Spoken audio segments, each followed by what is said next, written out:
Hello, welcome to the T-Sports Network. We're your hosts, and if T-Sports can be a sport, then T-Sports can be a sport.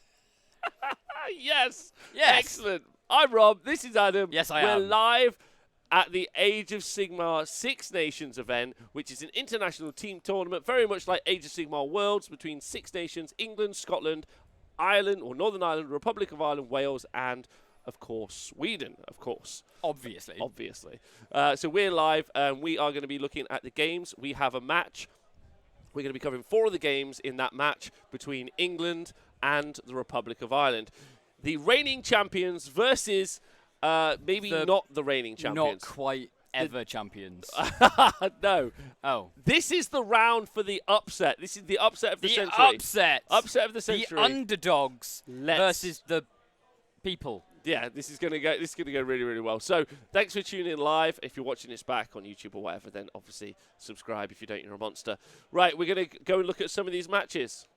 Table 1, we've got Ken versus Steve Curtis. Ken has already given the turn away to Steve, and this is a host of the Ever Chosen list from Ken. You can see Archaeon on the right-hand side versus Steve. Very quickly, the battle plan all of these people are playing is the Vice, which means that right now in this top left-hand corner, the objective is placed, and then they're going to move into the center at some point. Yeah, so at the moment, those objectives aren't actually there. So they slowly, from turn 2, go from the 4 outside objectives, and then from turn 4, we're only going to have that middle objective left. This is a really interesting mission. In my opinion, one of the most competitive missions in the whole thing. So why? Because I just think it's a really interesting mission to play. You've always got to be thinking about, do I leave something back? When do I go forward? You've got to be thinking 3 turns ahead at all times. I just think it's a really interesting mission. And I think Ken is in a relatively okay position, but this is a really good mission for Gargants. And Ken's list, he's running a host of the Ever-Chosen 6 circle. He's got Archaeon, Chaos Sorcerer Lord, Slaves to Darkness Demon Prince. Guess what, Mark? Mark of Zinch. No, he's got the Mark of Khorne. He's got 3 Varangard, 3 Varangard, 3 Varangard, and it is all in a battle regiment for a 1-drop. Wow. Okay, so he's up against Steve Curtis with his Mega Gargant. Steve, I don't think, has dropped a game so far this event. He's been playing consistently with his Mega Gargants for a few weeks, and as you can see, he's going for the double Bosses of the Stomp, double Gatebreaker, double War Stomper. Yeah, he's got the Arcane Tome for the Flaming Weapon spell, and he's also got, guess what? The Amulet of Destiny. That's the one. The Amulet of Destiny. Yeah, so this build, as we've seen, actually pioneered by Nathan Prescott, I think, actually, is one of the list creators, I'm going to say. Yep. And so, we're seeing this. So it's going to be really interesting. Again, the Vice, just to kind of remind you guys of how the Vice works, there are objectives in these corners. They move into, so where the objectives are in the kind of center at the moment, they're not there at the moment. They'll be there at turn 2. Then they'll stay there for a few turns until the beginning of turn 4, at which point it's going to be the only one. So it's really, can you defeat the Gargants on this, because they work so well. They just hold these back objectives and they move in the middle. They definitely hold them, and then they outscore you in the center. I would say that this is pretty challenging. Yeah. It's a pretty challenging mission for Ken to win, because I also don't think he's actually got the output to be able to deal with enough Gargants by turn 4. That's true. When that objective is in the middle, because Steve is definitely going to be just wanting to put as many Gargants into the middle as possible and just sit there. He is going to be... It's a giant good time is what it is right now. Right, so that's the matchup between Ken and Steve. We'll see how this goes. We know Ken has given the first turn away to Steve already. He has. So we see what he does here, and we might have seen some rocks. Do you want me to tell you what Steve does here? Tell me. Walks forwards. Okay. All right. Adam, not a fan, as you can tell, of Gargants, which is exciting because... Look who we've got. More Gargants. So we have Nathan versus JP. And the Kraken Eater... so the Kraken Eater that you see Nathan has is not one of the ones you normally see. So he's got 3 Kraken Eaters and a Gatebreaker. So it's a slightly different list to the ones you normally see for... Sons of Behemoth, and he's up against JP Stevens of the Just Play crew. So JP, new to the English team, looking to make sure he makes a mark for himself, and he's running the more Hurricane version of these lists. He is. He's running it in the Great Nation Zytrak, but we've got a Venari Lord Region, a Sonari Lawseeker, Severith, Lord of the 7th Wind, 10 Wardens, 5 Blade Lords, 30 Sentinels. Guess what? 2 more Hurricane Wind Spirits, and then he's taken something a little bit different. So his endless spell is the Rune of Petrification. So that's a really interesting take with the Law Seeker. You essentially teleport the Law Seeker turn 1, throw the Rune in, and it does a lot of splash damage, which isn't that great against Gargants. Nope. Not at all. Which is why I think we're seeing the Law Seeker just move on to this objective. I think in some ways to bait out any charges in here so that the Sentinels and the Regent can do the work. Now, these Wind Spirits that you can see, obviously they're super important. Sevireth and the 2 Hurricane Wind Spirits, they again are going to be good for move blocking, but this is quite one of those really interesting objectives because, like we say, the objectives at the back, one of the interesting missions. The objectives are at the back, the Gargants are fine, they're just going to move in the centre. This is such a good mission for Gargants. Yeah, it's an absolutely brilliant mission for Gargants. But it is possible for them to lose it because you can just sort of, if you set yourself up for that turn 4, you block the middle out from the Gargants and just hope they don't break through. Yeah, exactly. It's very interesting, but I really think that, unfortunately for JP, I don't know if he's got the output right. He's got the 30 Sentinels, and he's got the Wind Spirits. And the Wind Spirits do, let's do it. I know we've done it already today, but let's go have a look. Now, if we look at Sevireth, that shooting attack is 4 attacks, which are 2s and 3s, Ren 3, D3 damage, which is pretty nice. He can get that. If he takes in his finest hour, they will be 2s and 2s. Ren 3 damage D3. So, on average, you're looking at doing nearly 10 damage. You're looking at doing 8 damage from that. And then, if you go and look at just a general Wind Spirit as well, almost the same profile, but it's Ren 2 instead, 2s and 3s. So you would hope to do, maybe from the 3 of them, roughly about 18 damage into a Gargant, which isn't bad. Buddy that up with the Sentinels, maybe you're looking to threaten a Gargant in a turn, which is very few armies can say that they do that. But it's very reliant. They're very swingy. I know it's 2s and 3s, but that's still pretty swingy to get that through. The Ren 3 is much better. But as you can see, JP not messing about. He's bringing those Foxes in very early. I assume looking to move tag these units as much as possible to shut them down. But we'll see. So that's this match. Over on table 3, we have Will with his Calibron Daughters of Cain list versus Dan Bradshaw with his Idneth Deepkin Futhwan list. I think we had an update from table DOS, but we couldn't quite hear it, so I'll ask him again. So I'm just going to quickly go through the Calibron list. Now, we know that Calibron is probably one of the weaker sub-factions in Daughters of Cain at the moment, with Hagnar and Keltnar doing a lot better, but it's still doing fairly well. So his list is Melusite Ironscale, Shadow Queen Marathi, 10 Blood Sisters, 5 Blood Sisters, 5 Blood Sisters, and then that 15 Bloodstalkers, 9 Cainite Shadow Stalkers as well. So Calibron is allowing you for a command point to teleport a unit anywhere on the board 9 inches away from your opponent. So it's good for that maneuverability. However, it's just, I don't think it's as good as Keltnar with your run and treat on Marathi, or that Hagnar with that survivability. Yeah, I would agree. I mean, it does give you a lot of different options, but unfortunately, as we talked about, or not unfortunately, depending on who you talk to, Idneth Deepkin run by Dan Bradshaw. Dan is looking to use the ability that Idneth Deepkin have so that you can only target the closest unit in shooting. Yeah, Forgotten Nightmares, that ability's called. So if you want to shoot them, you got to shoot the closest thing. But just quickly, down here, Marathi's already in. So Marathi's gone straight into the Eidolon of the Storm. So the Eidolon of the Storm is really, really important to Dan's army because it's got an 18-inch bubble of +1 to wound. So in Dan's list, you've got an Eidolon of the Storm, the Archaeon King. You've got 10 Thralls, 3 Ishlein Guard, 3 Ishlein Guard, 2 Alapexes, 2 Alapexes, 1 Alapex, and an Archaeon Leviathan. So this is one of the most competitive Deepkin armies at the moment. Yeah, it's interesting to see that Will's gone for Monstrous Takeover, so I don't know if he thinks he can grab that objective in the bottom right-hand corner. As I understand it, he doesn't have any other monsters in his army. He's gone for Monstrous Takeover. I'm pretty certain he's gone for Monstrous Takeover. If he's gone for Monstrous Takeover, he's never getting that. Well, because the Leviathan is capping this objective. Also, so he's got the Leviathan there, and then that Eidolon at the moment is actually on a 2+ save. So he's on a, he'll be on a 2+ save because he's going to have all-out defense him. And he's also got the Ishlein Guard here, which are not going to die to Marathi. No, I don't think so either. But do you think the Leviathan will do well in return? Would you put the Leviathan in? So the Leviathan you don't put in because you want to just do the 3 wounds, and the Eidolon of the Storm can do that fairly easily on his own because the Eidolon of the Storm is incredible in combat. So she's already taken. So she's already going to take those 3 wounds, and it's just. I just don't understand it. Oh, so Deepkin. So the Deepkin have already had their first turn. Ah, okay. Is So what we're Deepkin have missing. gone first. They've what we're done missing. Monstrous Takeover. Okay, so we've already seen. So we've had the first turn for Idnet Deepkin. Yep. Yeah, they did Monstrous Takeover. That's what happened. Oh, I see. So then, Then Will has charged Marathian. yeah, Will has done Ferocious Advance. Okay, so run Yeah. three Run units. 3 units, and then he's charged in, as we talked about, and then has only done 5 damage Well, it's in the because bottom right hand you side. charge into Eels, the Ishlen Guard.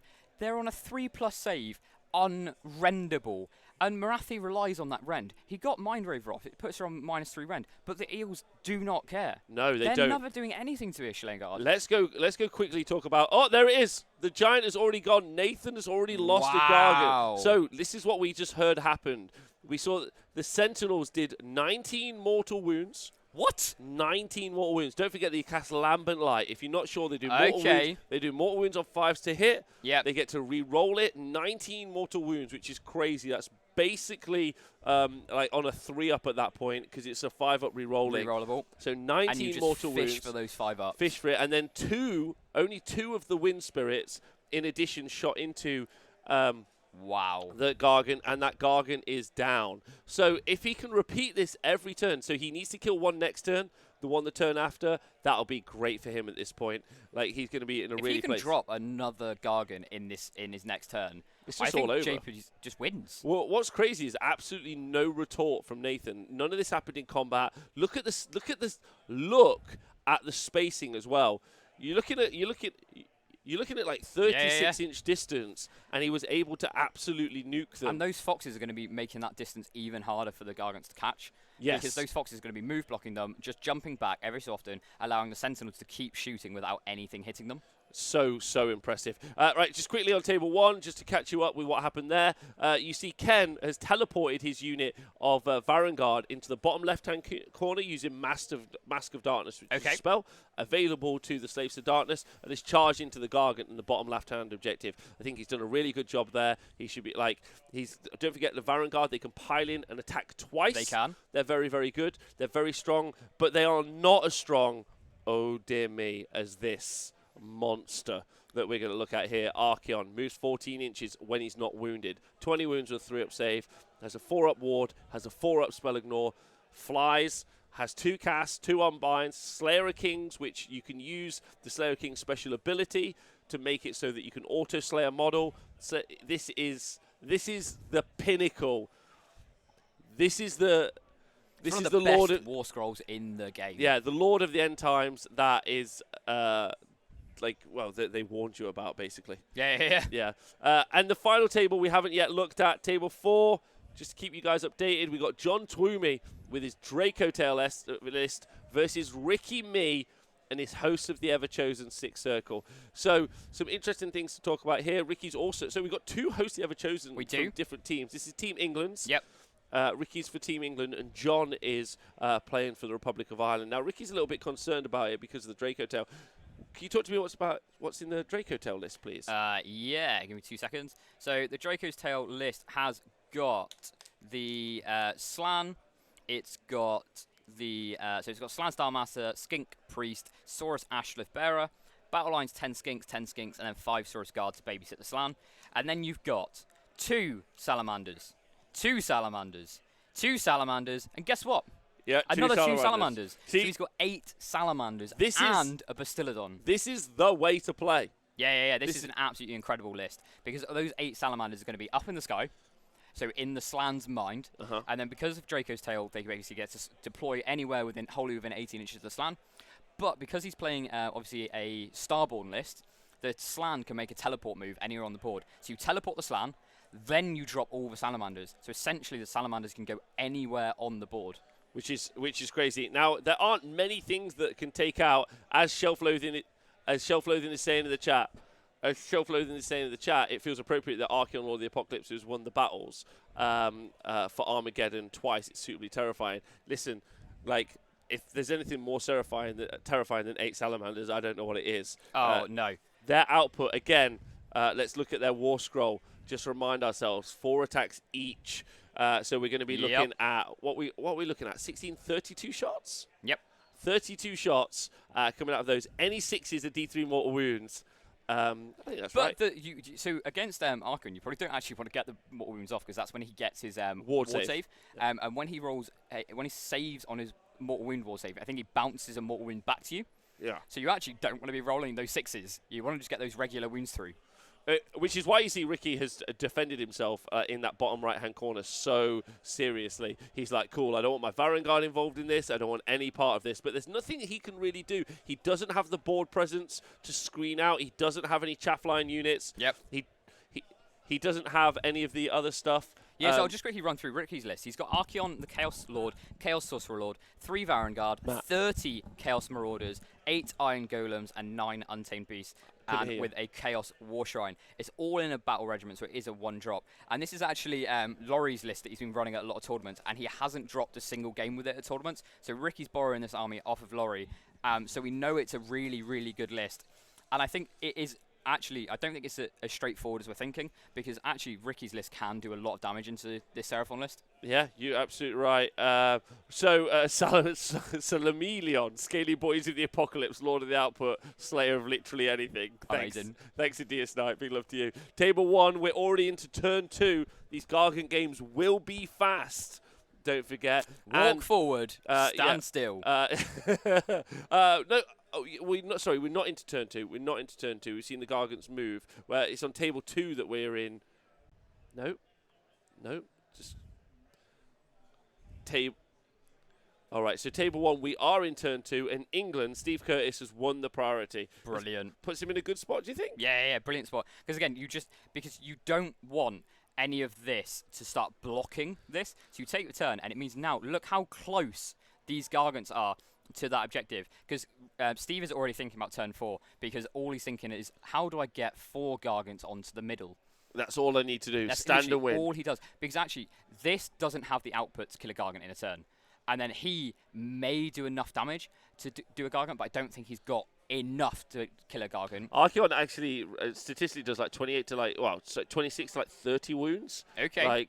Which is obviously fantastic. Yep. Yeah, but that's not enough to bring a Garg down. No. So he's actually not he's not worth it in that situation. And the thing is, Steve only needs 1 Gargant alive turn 4, because 1 Gargant equals more than all of this. Yeah, that's true. That's absolutely crazy. It's just such an uphill battle for Ken. I really hope he works out how to try and unpick this knot, because for the life of me, I don't see how right now. Table 2. But then we said this about JP. We thought JP was going to have a tough job against Nathan, but JP managed to drop a Gargant in 1 turn. In the first turn, a Gargant's already gone down, and I think we're looking at the Foxes just blocking this movement now, and I think JP's winning, hopefully going to win the priority and kill another Gargant, I think is his plan. Yeah, so table 2, I don't think we have the priority yet on table 2. No, yeah, I think we've just gone into Nathan's turn, but it looks like we're at the end of the shooting phase when JP's moving his Foxes back. How do you feel as the Gargant player losing a Gargant on turn 1? A quarter of your army done in a turn. Honestly, I'd be thinking, how do I win this game now? Yeah, I agree. Because the thing is, these 2 Gargants here are just going to be really hard to get into the middle with the Foxes move blocking them. And JP's obviously going to try and kill this Gargant next. He's already dropped some wounds on it with the Foxes move. Yep. Yeah, and he's going to keep doing that as well, which is pretty crazy. Table 3, this Daughters of Cain match, Will absolutely full of confidence and energy, as you can see with his Calibron list, has won the priority going into turn 2 and has given the turn away to the Idoneth Deepkin. So the Idoneth Deepkin haven't got a turn, which means the Eidolon, who took 4 damage previously, has moved out of combat, away from Marathi, and instead he's brought the Turtle and the Sharks over. The Turtle, I think, to help outscore on the objective. The Sharks just to use their Razor Shell harpoons, do the 3 damage to Marathi without actually engaging in a fight. And as you can see, the other 2 Alapexes in the Ishlin are starting to snake around here, and he's just screened out with a unit of Thralls to take the incoming shooting from their next turn. But I've just realised this mission isn't the Vice, is it? We are playing... Oh, yes. Because the deployment's slightly different. So I'm going to quickly find out which mission it is for you. But I think Dan has probably I think you should have. I think he should have moved these sharks up here because he doesn't need to engage Marathi. All he needs to do is do the 3 wounds, keep the turtle there for the outscoring the 5. We've also got to remember that when the Eidolon retreats, it can still charge. So he can potentially, if he gets a big enough charge, get straight up here and start smashing that stuff. I think this is actually a really good mission for him for the Deepkin. And she's already taken that 3 damage, and it's super easy for him to keep doing those damage. Yeah, it's very easy for him to.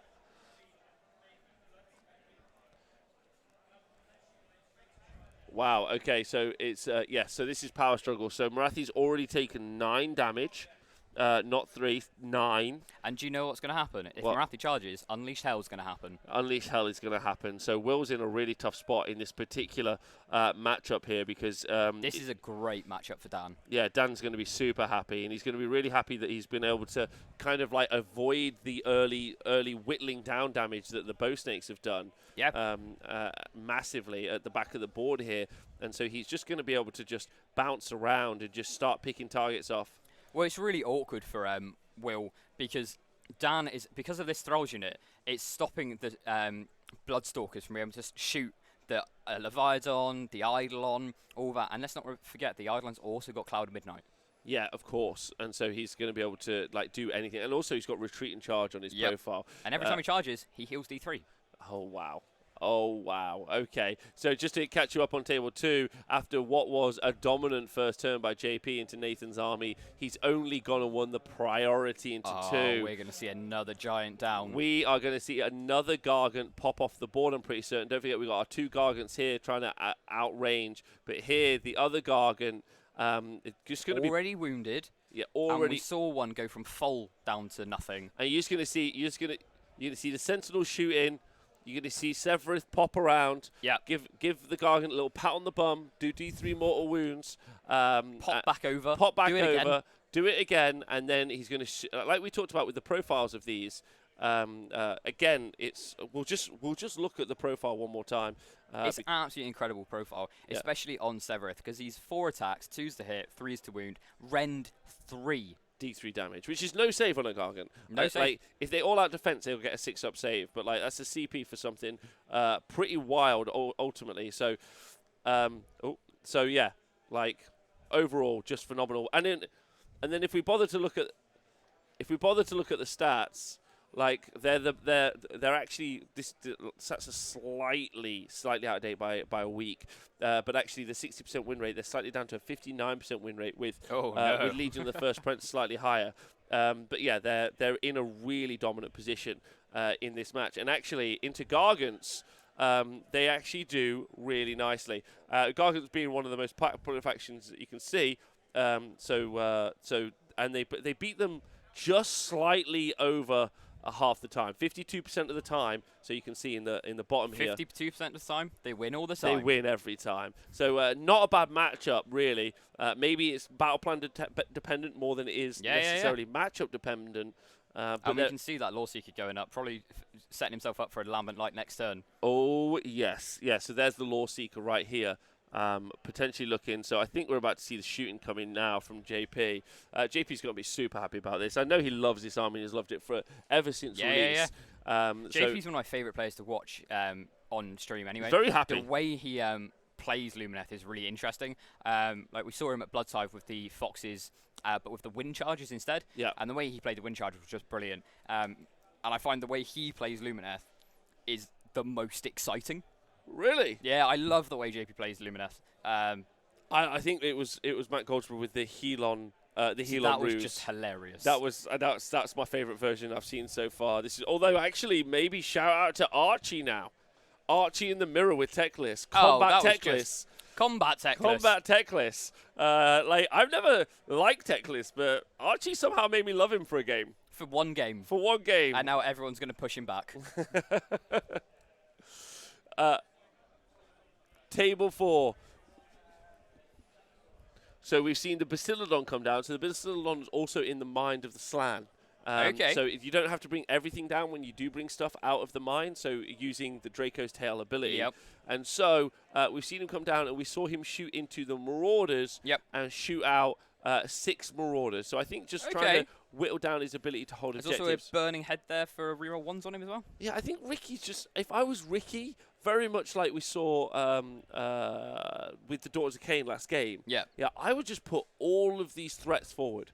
I just I'm run it all. surprised. I wonder if he got the Mask of Darkness off, or it got unbound or something. Because if I was Ricky, I'd literally just throw the 30 Marauders here, charge in with the auto.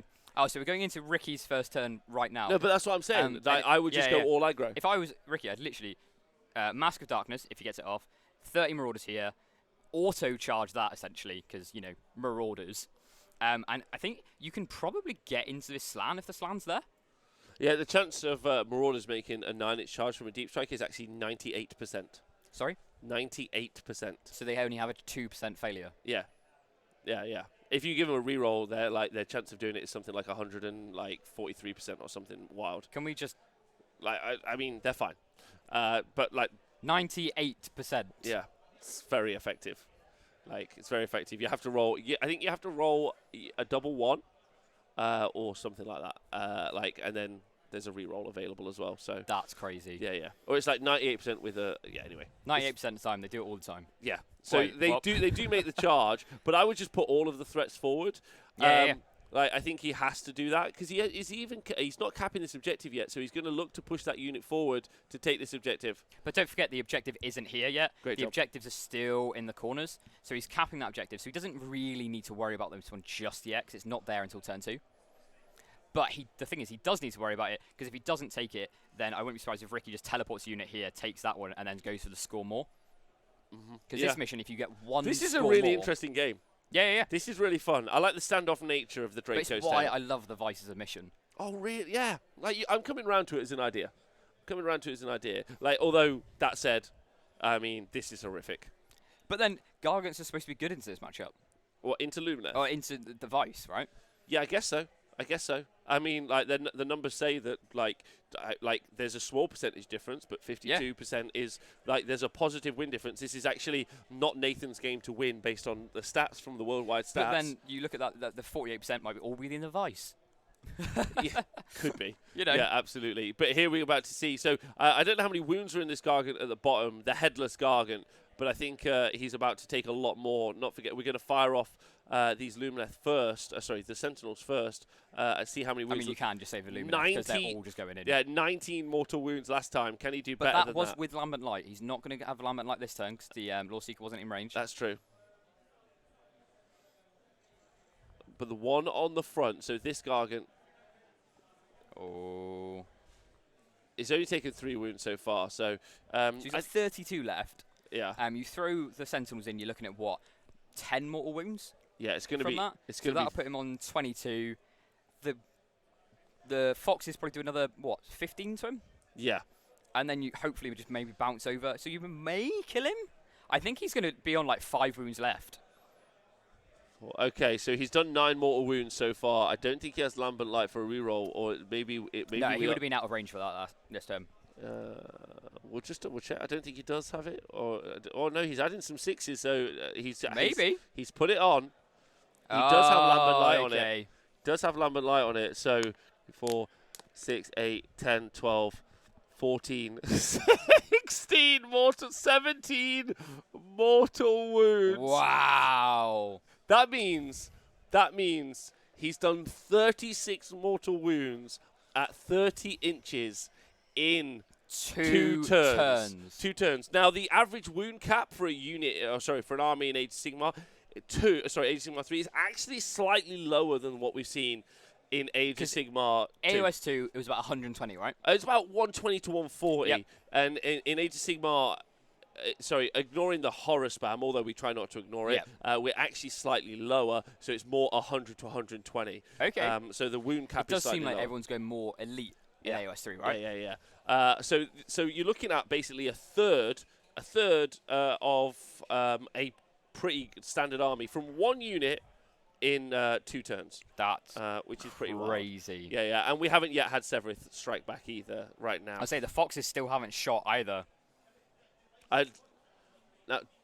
So don't forget, the Gargant's got ward save. He's got the Amulet of Destiny. So this is the amulet one. Yeah, Okay. the Amulet one. So that's a 5-up ward save. But he only saved 7 of them. So we've got 20 wounds left on this Gargant. Can the foxes do 20 wounds? Probably not. But like not with amulet. No, but like they'll have done enough. Yeah. Like it's important, which is really key. I mean, the other ones were literally out of range. Wow. So Severith has just done 8, is what we just heard. Oh. Wow, but Amulet of Destiny saving 6 of those. What? Yeah. That is some crazy saving. Yeah. Again, like we've talked about, like it's just so effective. The way these mortals are done, like the way these things are stacked. The Lambent Light with the rerolls. This is just. I have to say, I am absolutely loving this picture down here of these Gargants just facing off against all these bows. Just please let me like, let me run out there. Brilliant, like let me run out of this. I love that so much. Okay, shout out to Rev in the chat. Thank you for the coverage. Our pleasure. Hope you've enjoyed it. In other news, Bill Sousa lost round 1 in Du Bois GT. No 5-0 for Nighthorn. Am I surprised? Bill had to drop a game at some point, right? Yeah. He's still the hero that we all need in the America Meta. But big love to him. I love that guy. He's so great. Like, have you ever listened to him talk? Like, I've interviewed him twice, and it's just the best Warhammer coverage. Right.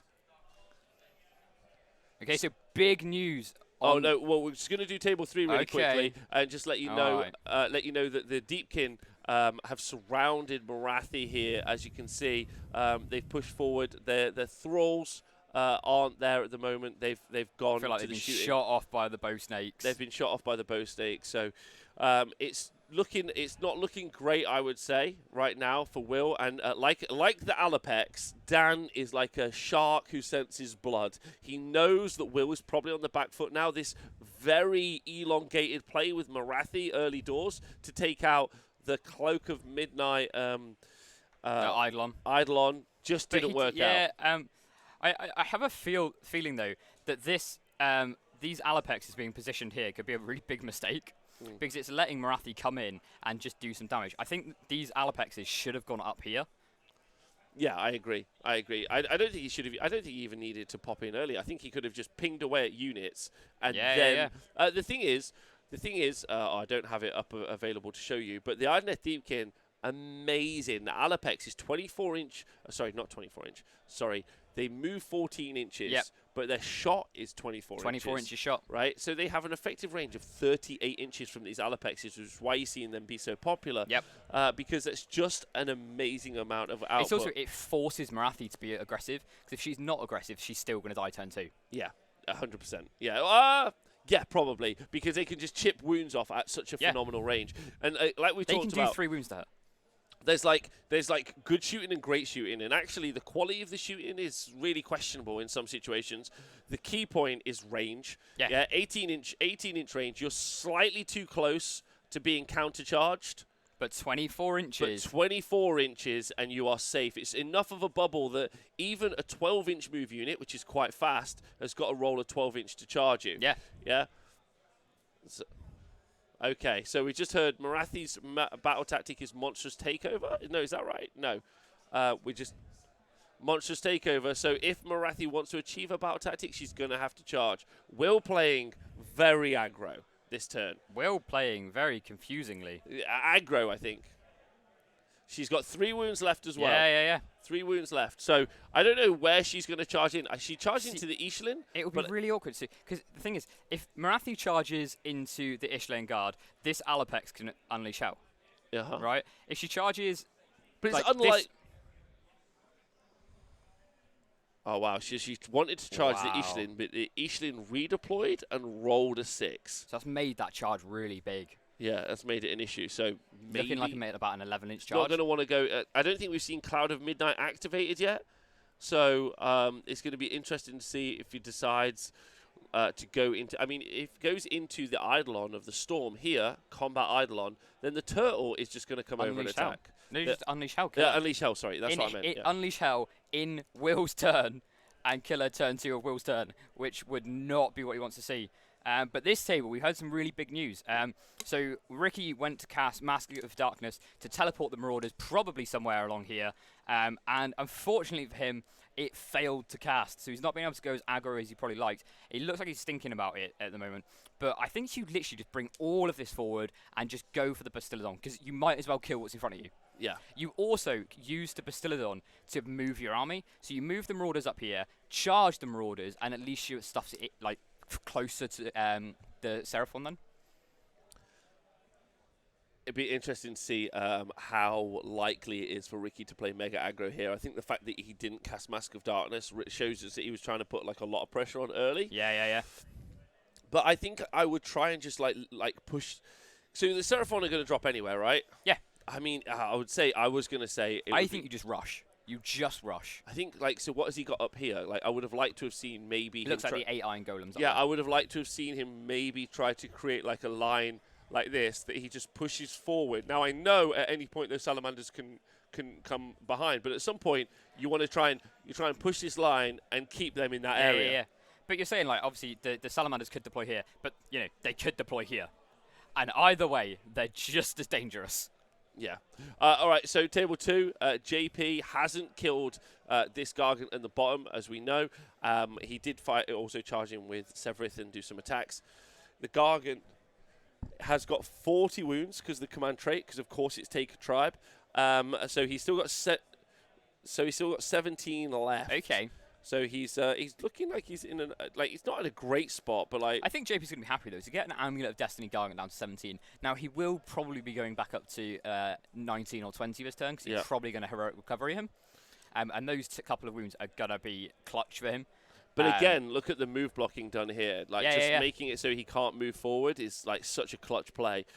So that's really important. If we just compare this to our game on table 1, where we've got Ken versus Steve, as you can see, Archaeon has gone in. Steve not messing around. He's already Mask of Darkness to the Varangard. This is what I like to see from Ricky, right? He's already put the Varangard back in here. He's pushing these guys back. Also, he's got the other unit of Varangard in with the Gatebreaker. He's got the Bloodslit Ground Corn Demon Prince in the center. Oh, no, sorry. He's got him in combat with the Gatebreaker as well. And then we've got Archaeon in combat as well. So he's just overloaded these threats. Yeah. Now, I guess he's just forcing the hand of Steve. The thing is, he's got to do it. Yeah, exactly. Because, like, he holds this now, right? So he's basically like, I mean, the problem is if just one of these megas escapes, they just hold the objective. Yeah. Like... So and they can walk over everything in his army except for Archaeon.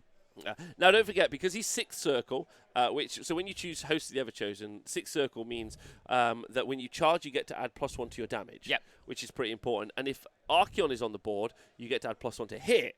Yeah. Right? So these Varangard, and then they can pile in and attack twice. So these Varangard are as deadly as they're going to be. If there's a time to activate the pile and attack twice... Are they as deadly as ever? Oh, they're deadlier than ever. Okay. Like, if there was a time to activate this, it's going to be now. Yeah. So he could pile and attack twice with this unit of Varangard and the Demon Prince. We'll see what that looks like combat-wise. Let's also not forget, though, that the because you're Host of the Everchosen, if he's used the command ability that they have, he's going to know who's getting the next priority. Yep. So I won't be surprised by the way he's played here. He knows that he's getting the double turn here. Yes. So he's just playing mega aggro to be like, right, I know I might not kill them this turn, but over a double, I can nuke these two.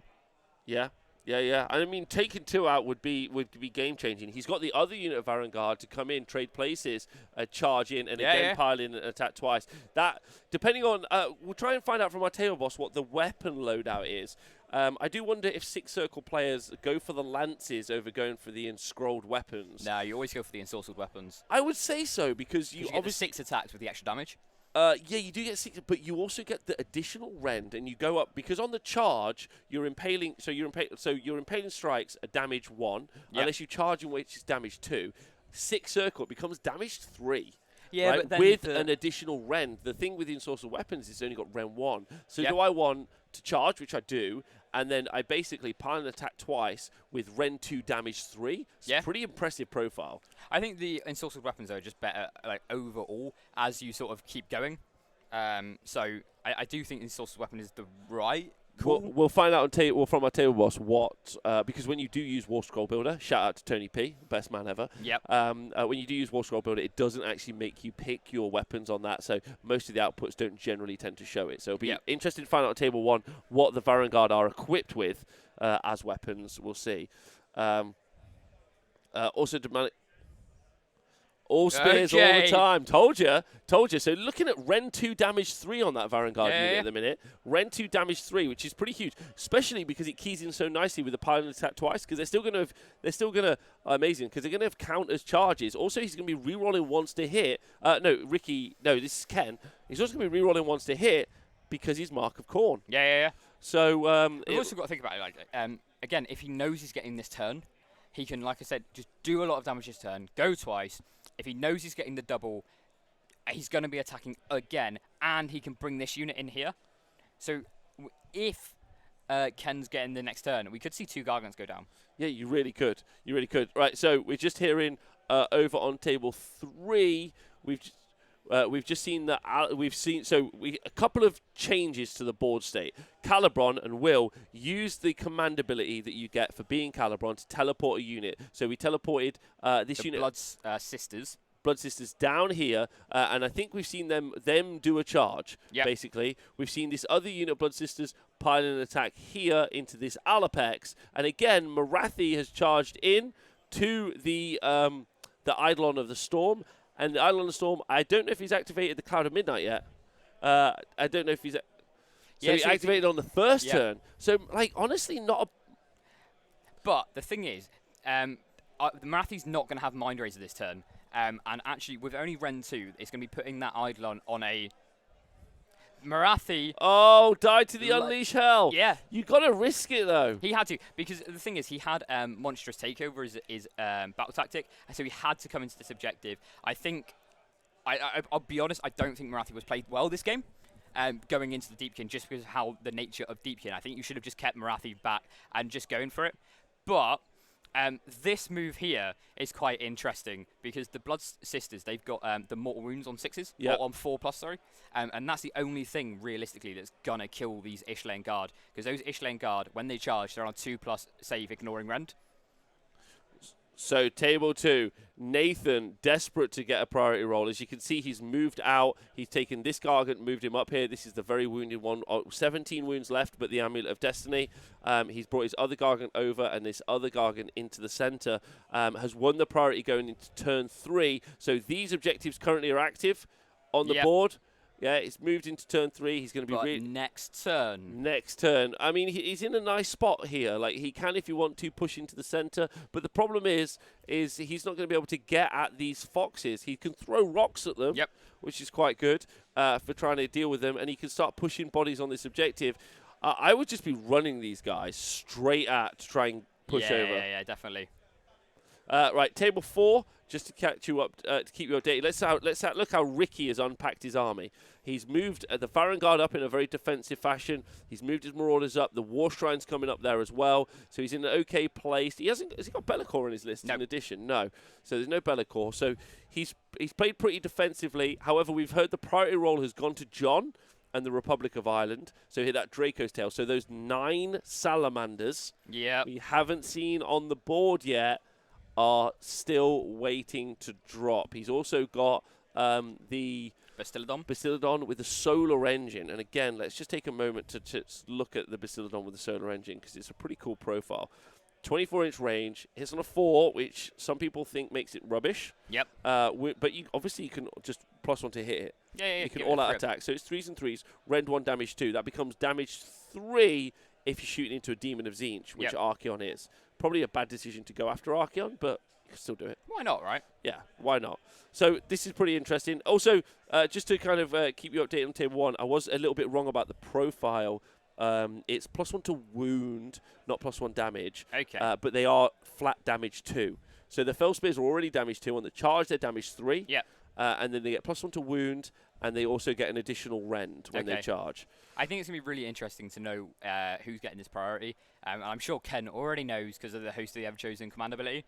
And if Ken's getting it, it could go bad. Well, we're still waiting for these combats to roll out. We're going to get an update from Table 1 about how these combats have rolled out, because we're going to see, as you can see, it looks like we've seen all-out defense and also their finest hour put on this Gargant in the center against Archaeon, looking to fight against it. But we had the Varangard in the bottom.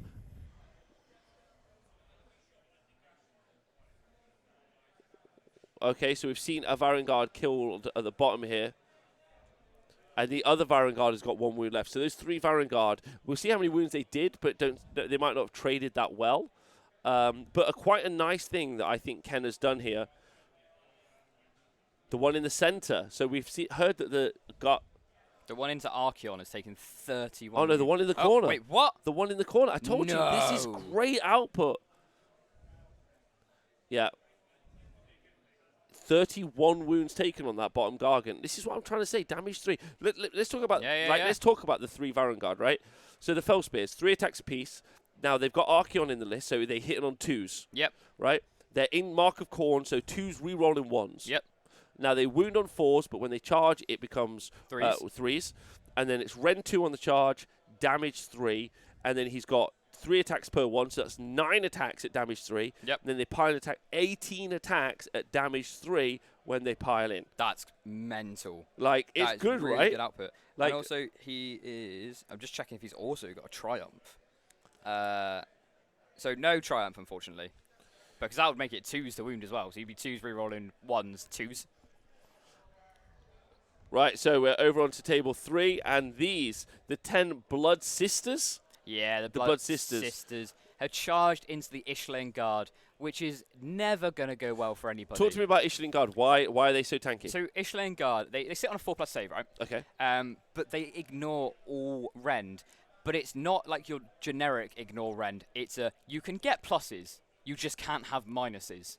So they can sit themselves on a 3-up save, ignoring rend. Now, when they charge, which they didn't do in this case, for example, but when they charge, they get a +1 to their save characteristic. So when they charge, they're on a 2. They can be on a 2+ ignoring rend. Wow. And Ishlen Guard, they just tank anything. I mean, when Marathi charged into them, Marathi with Mind Razor did 5 wounds. Yeah. Yeah, we've seen loads of things. I like to call the Ishling Guard lists always the Tom Gilboy lists. That's fair. From the Super Series. Tom Gilboy did such an incredible job for the Baboon Loons at the last Super Series by just taking screens, pushing them in a line, and being like, can you kill any of this? And then most oftentimes, no. And we saw all sorts of units going. We saw Metal Cruncher Stonehorns. We saw Gargants. We saw as many things going to these Eastern Guard units as possible and then just bounce off. So, like, they're very defensive. So I'm not surprised by this result at the bottom. And you've also seen people taking, like hordes of Eastern Guard units. Which is also a terrible idea. But wow. Just take 3s. 3s all day. Does that mean that the Varangard plus Archaeon list has done 31 wounds to 1 mega and will kill 2 this turn? Says Shelf Loathing is a question. So talking about table 1 here and this output, we'll see. So I don't know if we've had the Gargants in the center activate yet or the Demon Prince. Demon Prince actually will have activated because he'll go first. Yeah, he because they get always strikes first. And we haven't seen how Archaeon has done. But the point is that actually this might seem a bit mad, but I actually think it's quite like a nice play. Just put all of your output out there turn 1, basically, or turn 2, and then see how you can retaliate. Because Archaeon should be able to hold up the 2 megas, and they can retreat off. And don't forget, we've still got these 3 Varangard to come in. Yeah. Okay. So we have seen the Varangard in the center attack twice. I'll just ask that question. We've seen the Demon Prince.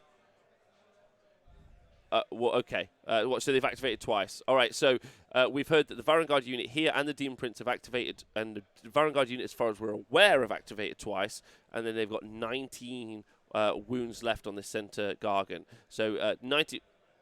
Oh, they haven't. They haven't activated twice. Okay. So. Okay. So like I said, so the Gargant hasn't swung. So this Gargant's definitely going to activate into the Varangard, try and reduce the damage coming in. But ultimately, you're looking at close to 27 damage just from the Fell Spears if they all get to activate again. So only 19 wounds left. Now, probably unlikely. Okay, so just back to table 3. The Blood Sisters that charged, Now, the problem is they're Blood Sisters, and sharks love to sense blood in the water. These 2 Alapexes here, have piled in and they have lifted them off. Will is going to be upset about that particular play. He's gone the big teleport, spent the CP, done the teleport. This is all decision making by Will, done the charge, and then has not been able to get this. I think he was looking to take this objective. I think people really underestimate the Ishlane Guard and the Sharks. Yeah, they do. It's very much the way people underestimate Mortek. Yeah. For OCR Bone Reapers, but specifically when they're in Petrifex, because they ignore Rend 1 and the rerollable save, and also the way people completely underestimate 10 Wardens. Everyone's like, oh, that's your screen, I'll kill your 10 Wardens, and then you'll be like, no, you won't. About that. About that, they're incredibly tough. Like, there's absolutely no way you're going to do that. So, yeah, like, and it kind of makes sense, right? They're 3 defensive eels that aren't very expensive. It's just game over. Like, yeah, this is really tough. Will's lost a lot of his key pieces here, and like the thing is, without Marathi and those 10 Bloodstalkers or Blunt Sisters, you've still got 2 Sharks here, the Leviathan, the King, the Eidolon. Now the Eidolon in the next turn can just come up here, nuke this. The Leviathan can come up here and nuke this. Or what you do, you actually just throw the 2 Ishlane Guard in first to get Unleashed held on and go, you know what, I'll sacrifice them to get the Eidolon, the Leviathan, and the King in. And then these 2 Sharks kill this.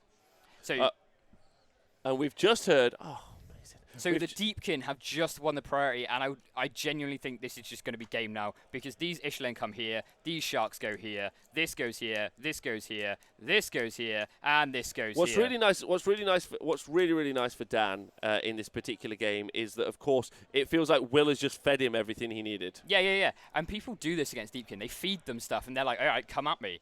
And I'm pretty sure this is turn 3 as well, which means that Dan is striking first this turn.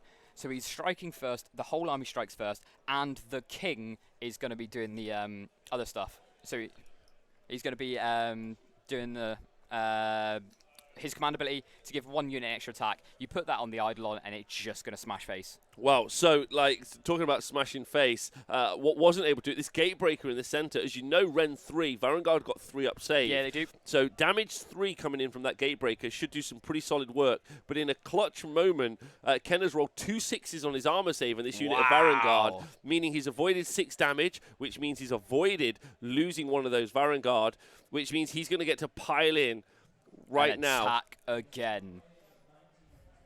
Okay. So table 2, we've just looked at table 2, and look what Nathan has done here. He's grouped up all of the Gargants. He's done that, but we've just heard JP has won the priority into 3. Okay. I'm pretty certain we've just heard this.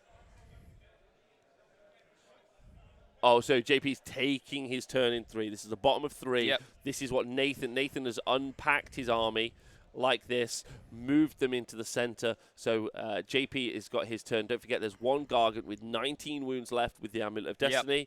Yep. But actually, talking about it now is going quite nicely for JP, but if he doesn't bring the Gargant down this turn, this is so much pressure that these other Gargants will be able to put in. Yeah, definitely. Oh. And he's gone for, so his battle tactic, he actually took a timeout for this battle tactic to talk to his coach, which you can do once a game in this event. Yeah. Because it's such a tense game. He had to decide his battle tactic with his coach, and they went for Slay the Warlord.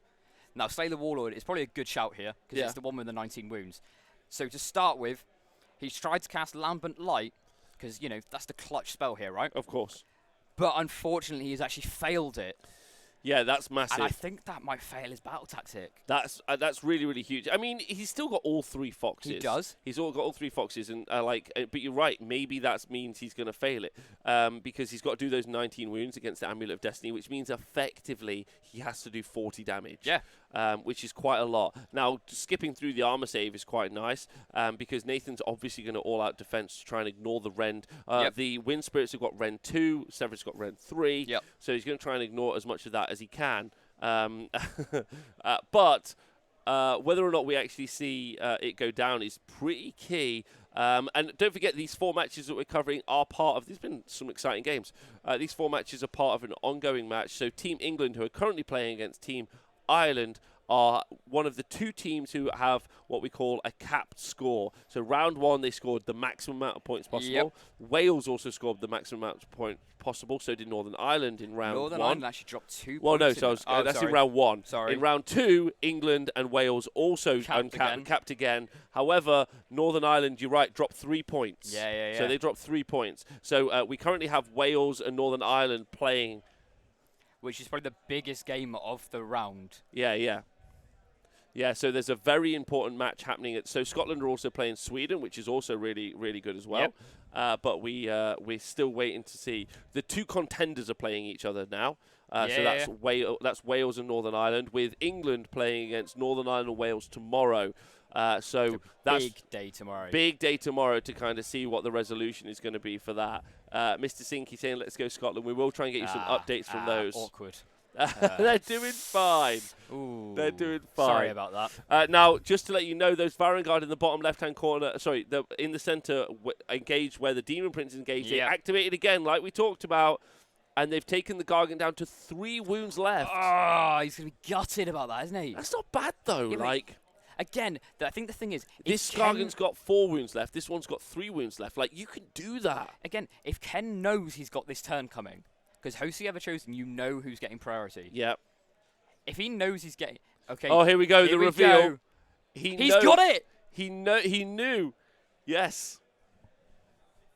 Steve's called a timeout. This is going to be very tough. This is so Steve's called a timeout to go talk to his coach here. That's pretty clutch. Wow. This is really important. So talk to me about the Host of the Everchosen. So the Host of the Everchosen, they've got a command ability where essentially Archaeon sees into the future, and you roll a dice and you hide it. On a 1, 2, or a 3, your opponent is getting the priority. On a 4, 5, or a 6, you get the priority. So before you roll for priority, or before the priority happens, you know who's getting the turn. And then instead of rolling for priority, you reveal the dice. 1, 2, 3, your opponent gets it. 4, 5, 6, you get it. Yep. So like we've seen here, you can, if you know you're getting the priority, you can just play aggro, really aggro, knowing that you get to do it again.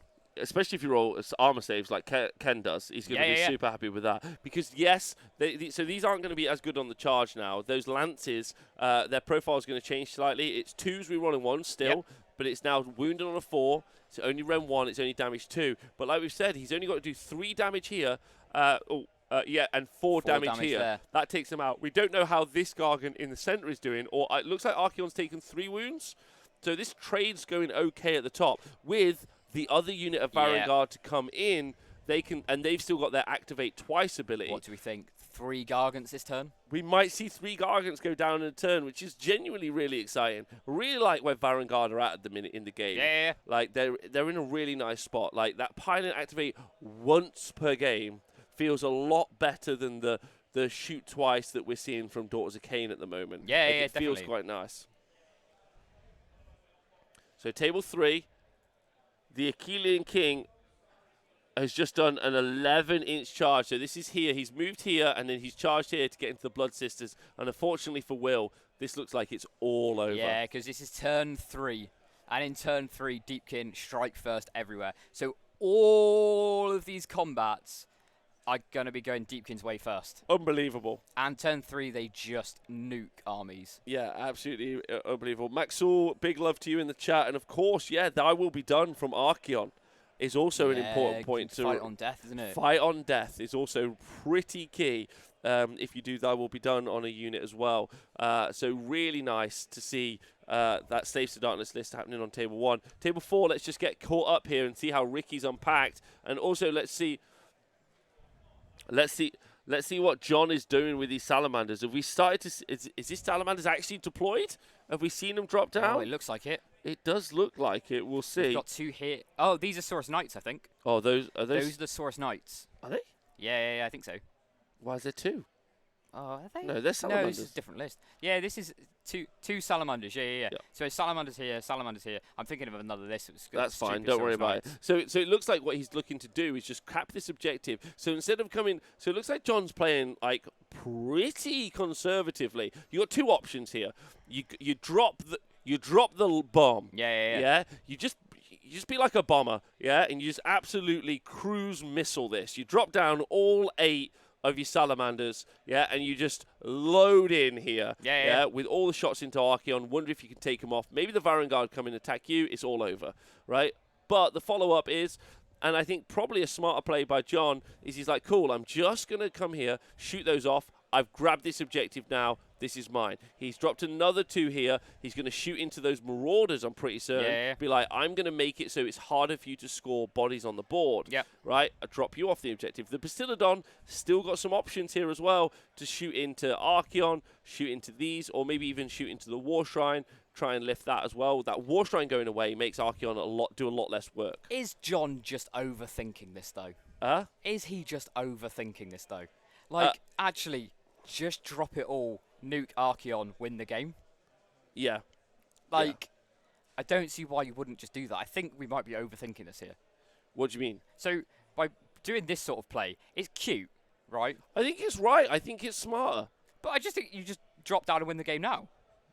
You put everything on the board. Yeah, the counter just go punch, for it, right? The counter punch is pretty aggressive, but then right? you drop your salamanders down, you teleport your units 10 skinks in front of them, screen them out, shoot everything, win the game. I think he's just overthinking it. So you have played the Salamander list quite a bit. So like I know that you've played it for a tournament at least. Yeah. Do you rate the output's swingy? Like it can fail. It's swingy for me because I can't roll dice, right? But actually, they can kill Archaeon, or you actually just kill the 30 Marauders with them, or you kill the Varangard with them. And I just think this feels like a waste of the output. Right, so I'm not disagreeing with you. Let's just talk about this table too. So we're into the shooting phase. Here we go.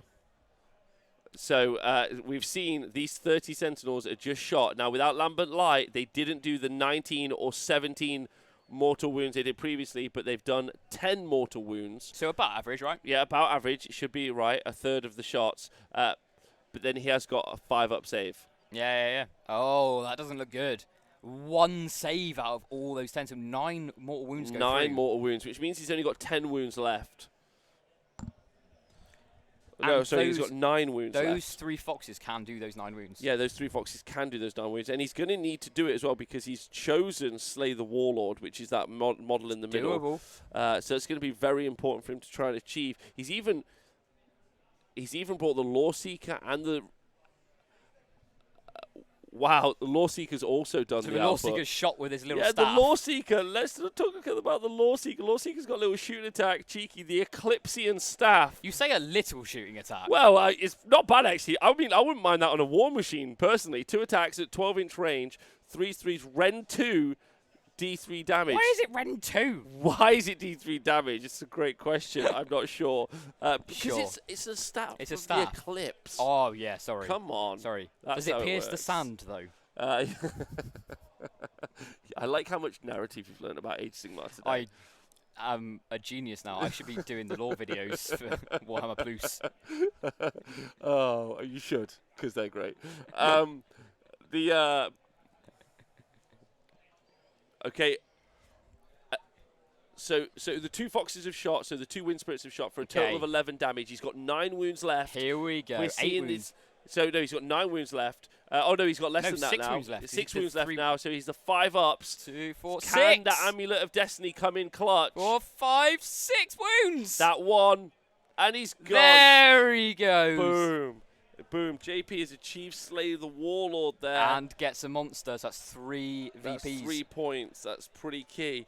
But I'm going to say, though, Nathan still doesn't look in a terrible position because he's going to put lot... We're going to be going into turn 4, right? No, turn 3. Turn 3. Okay. No, wait. No, we've seen... No, you're right. Yeah, we're going turn 4. Because now you literally just go boom, boom, excellent, I win. Well... You can't because actually... Oh, wait, we're going into 4 next. Going into 4. Oh, yeah, so he can. So this will become the primary objective, the only objective that matters. So, yeah, he can do that. And actually, he's in a nice spot because then the turn after, he can threaten the backboard. Yeah. So, yeah, as much as we might be very impressed by what JP's doing with his Luminous shooting, it might not actually be enough, right? Yeah. It could just be... Yeah. Might just... Oh, yeah. Yeah, this is why this is a good mission for Gargants, though, right? Because you can literally have 1 left and still be like, yeah, I'm taking your objective, and there's 1 left. Yeah. And then as a cheeky start on the next one, Severith has just done 5 damage in there. Let's just see how Ken has been able to unpack. And as you see, there's still... He got the priority going into 3. Yep. And so he's still got all of these activations to come. Archaeon in. We'll find how much damage Archaeon is done.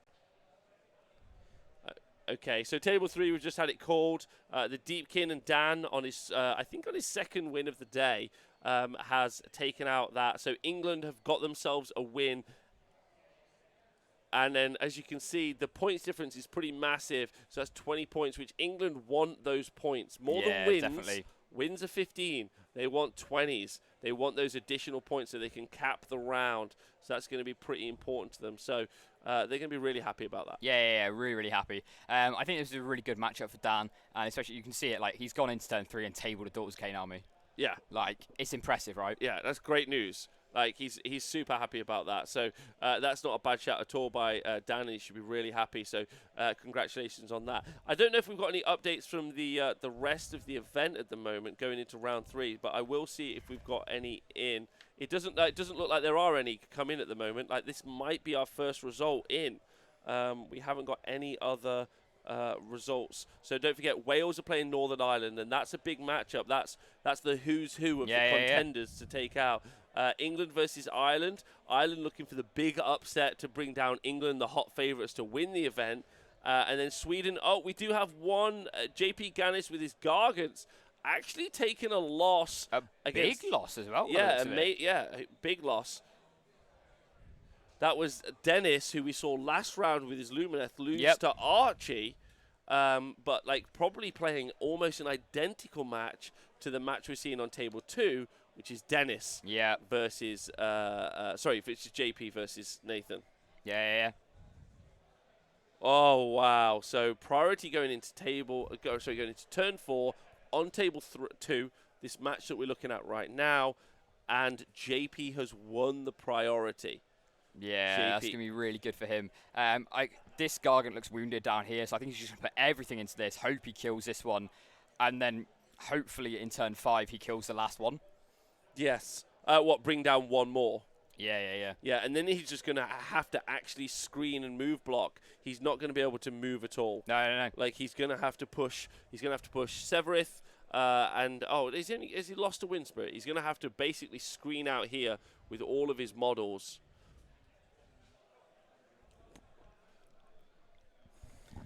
So, we've just heard JP.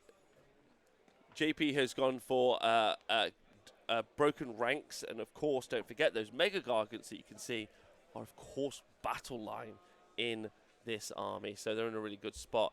If we just go over to table 4, you can see how Ricky is dealing with John's super mobile, super aggro army. He's got his Archaeon and he's got his Varangard here, but it looks like John might not have done super well in the shooting, having not lost all of his Iron Golems on the far hand side, which is quite disappointing to see. Well, not disappointing, I mean very happy for Ricky, but John's going to be pretty sad that he hasn't been able to lift them off the board, which is fairly key, because if that is the result of the shooting, that's going to be hard pressed to actually outscore. I think he doesn't even outscore him. He's got 2 models on the objective. He can just simply move those 3 on and outscore him 3-2 to grab the objective. So that's going to be interesting. Have we seen the shooting actually from table 4, please, boss? We'll see how that's on table 4.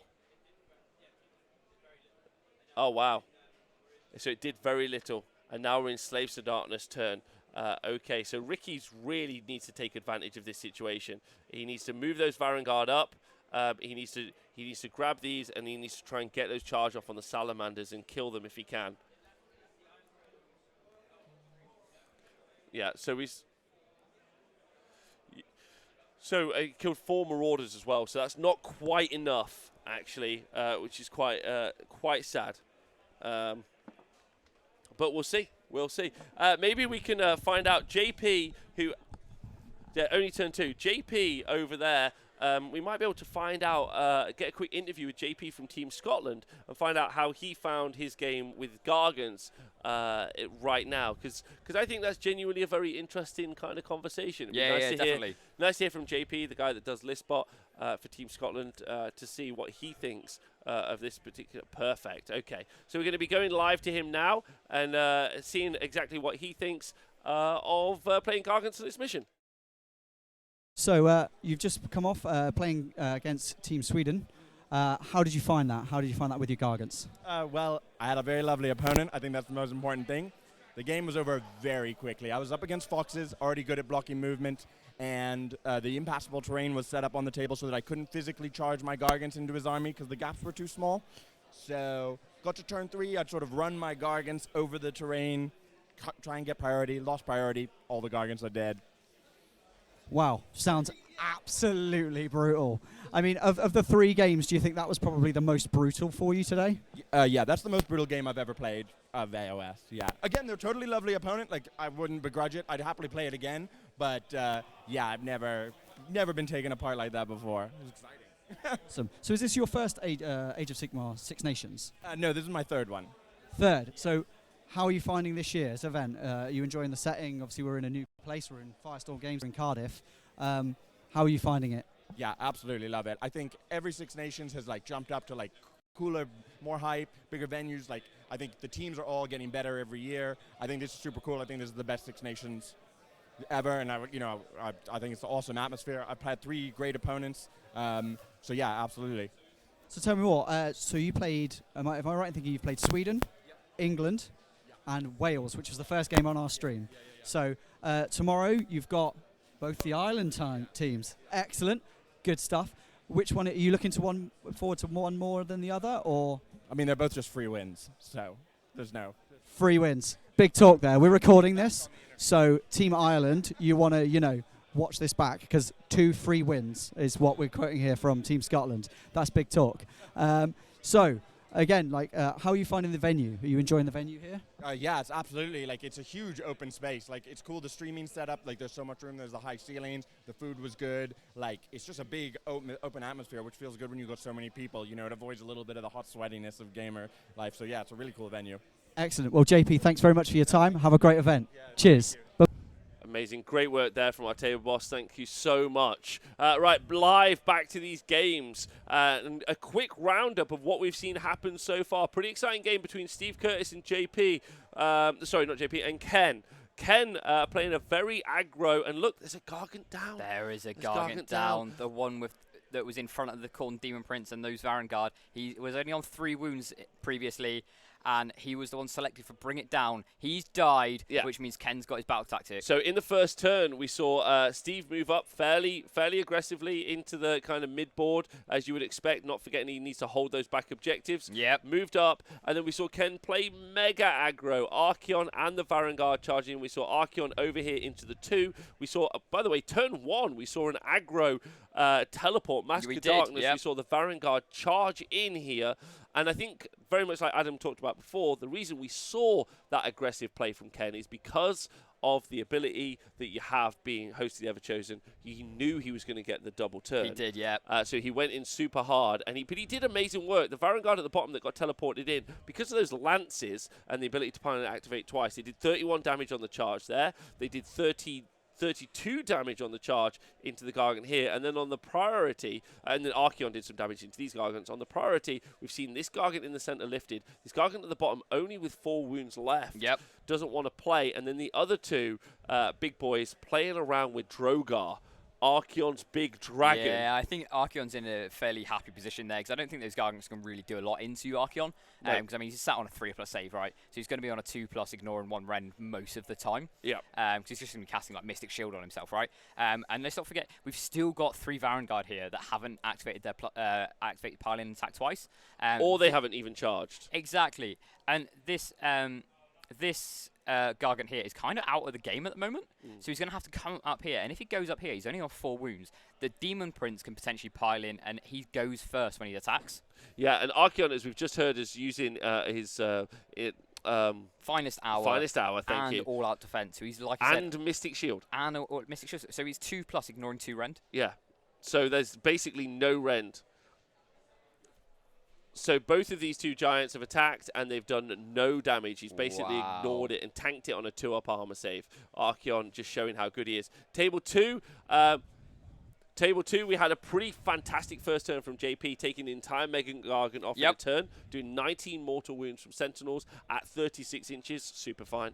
And then we saw 3 Wind Spirits do a bunch of damage, like to help finish it off. Yeah.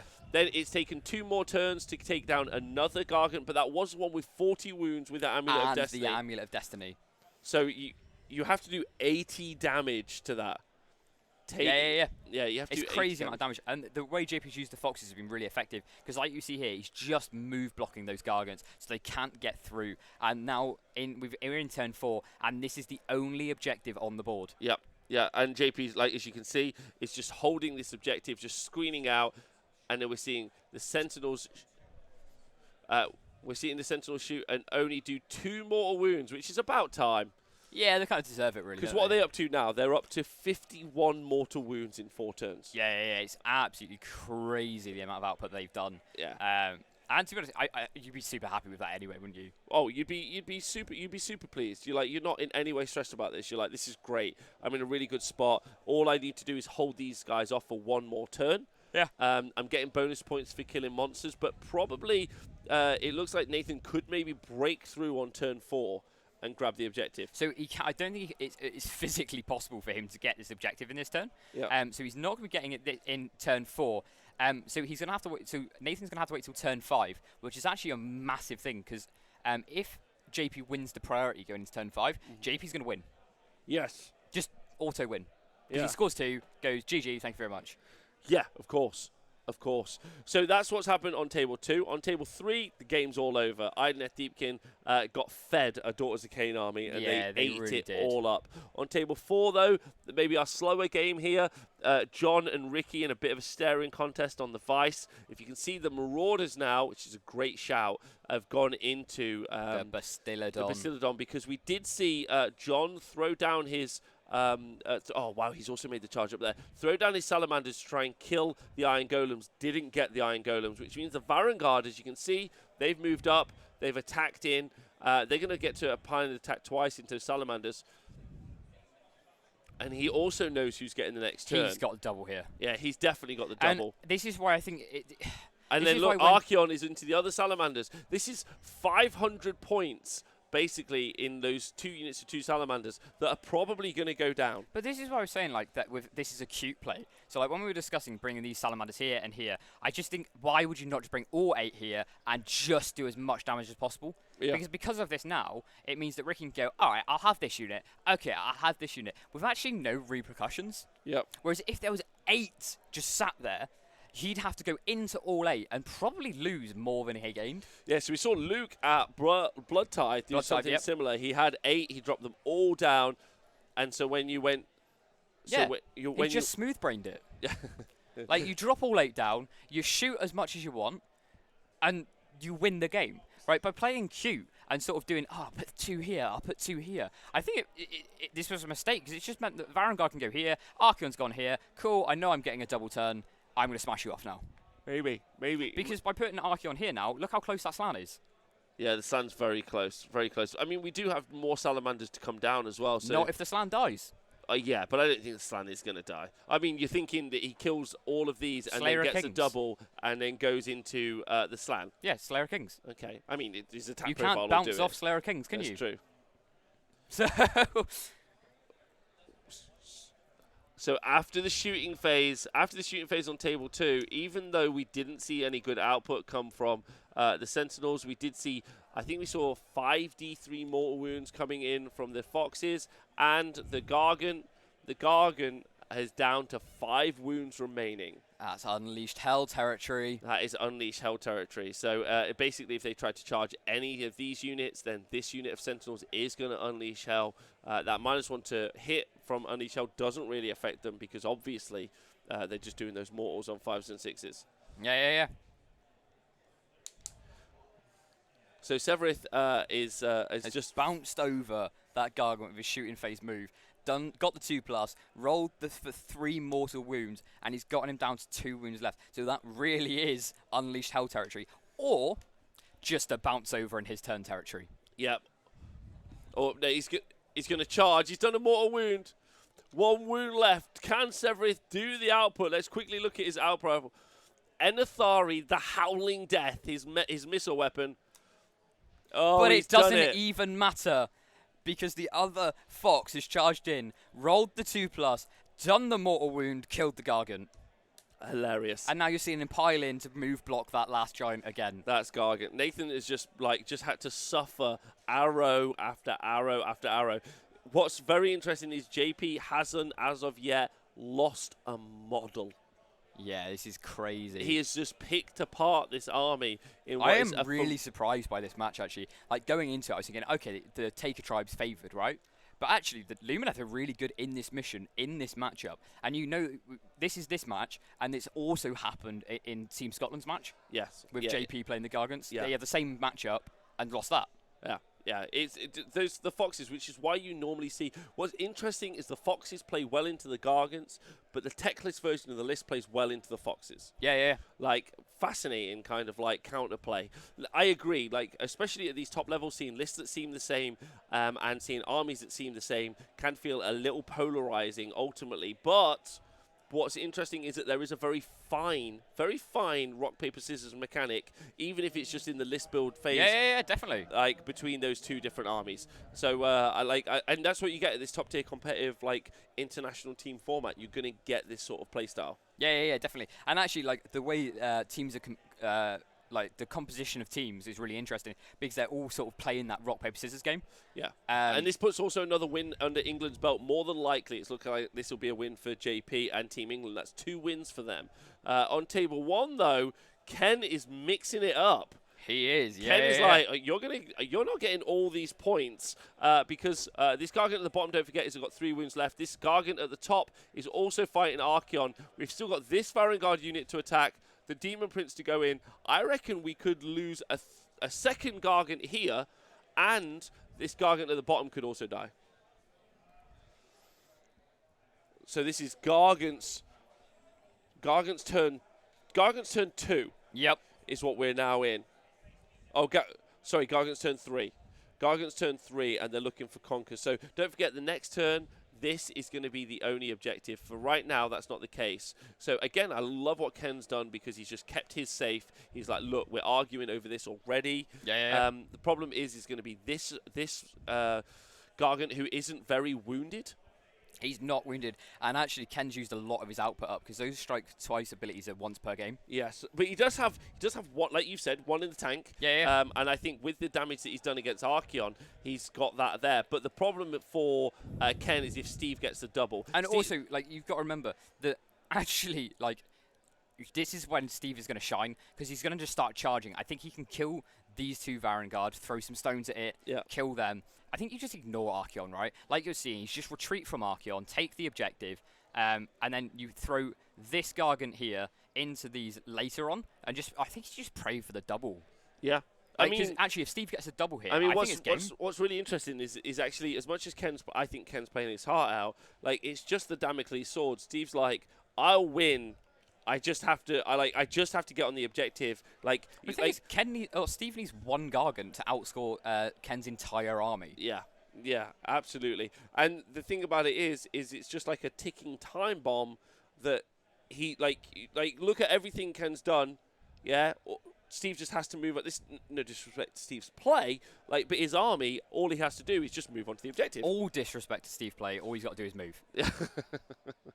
I mean, what's interesting is Steve is a really, really great Warhammer player. And he's doing really well with his Gargants. Yeah, but definitely. I would say the skill cap is slightly low for the level of play I think he can play at. Yeah. Like, I would expect to see him push around the Castelli Sob like Gravelords list, or I'd expect to see him even play like a fringe.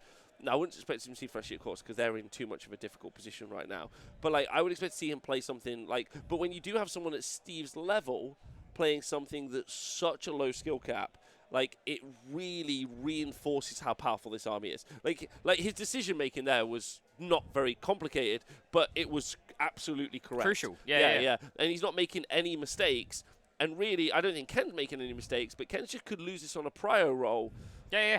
Because of the dynamics of the army. And I think that's really tough. I do think even if Ken gets the priority, I still think Steve's in a really good position because, again, he has to have one Gargant left on turn 5. Yeah. And he's going to have a Gargant left on turn 5. He is going to have a... yeah, he is, because I don't know what... Can we get a wound update, please, on table 1 on the Gargants that are left on the board? That would be really good. Over on table 4, oh, no. No, Ricky has done really well.